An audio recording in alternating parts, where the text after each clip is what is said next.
Imagine atravessar a mata durante a noite e perceber uma luz seguindo você. Depois ela se move, desliza entre as árvores, e então você percebe que aquilo tem olhos.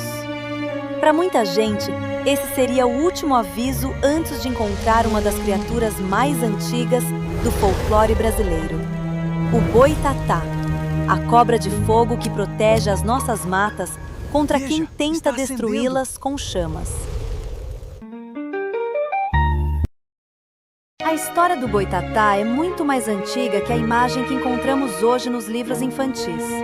Uma das primeiras descrições escritas de uma criatura semelhante aparece ainda no século XVI, nos relatos do padre jesuíta José de Anchieta. Ele menciona entre os indígenas uma aparição luminosa conhecida como baetatá. O nome costuma ser associado a palavras de origem tupi, relacionadas a cobra ou serpente e fogo. Ou seja, uma espécie de serpente de fogo. E não, o boi de boitatá originalmente não tinha nada a ver com um boi.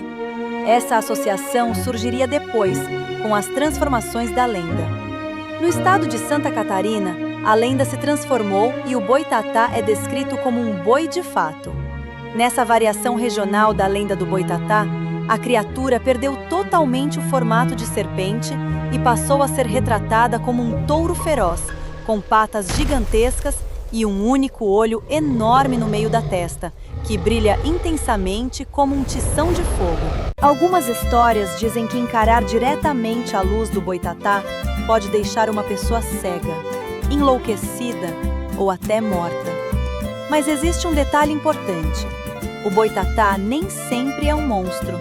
Na verdade, muitas versões apresentam exatamente o contrário. Ele é um guardião. Enquanto o caipora e o curupira cuidam das árvores e o saci da bagunça, o boitatá é o especialista em combate a incêndios. Ele persegue quem coloca fogo na mata por maldade, uma criatura feita de fogo que pune aqueles que usam o fogo para destruir. O fogo-fato é um fenômeno químico real, onde gases da decomposição orgânica entram em combustão espontânea, criando luzes azuladas que parecem dançar. O boitatá é a interpretação poética e poderosa da nossa terra para esse mistério científico.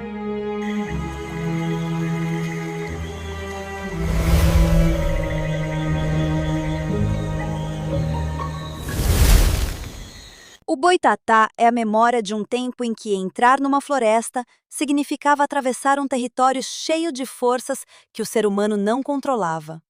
Uma criatura feita do mesmo elemento capaz de destruir a mata, transformada em seu protetor. Agora confessa, você já achou que boitatá era um boi chamado tatá? Me conta nos comentários.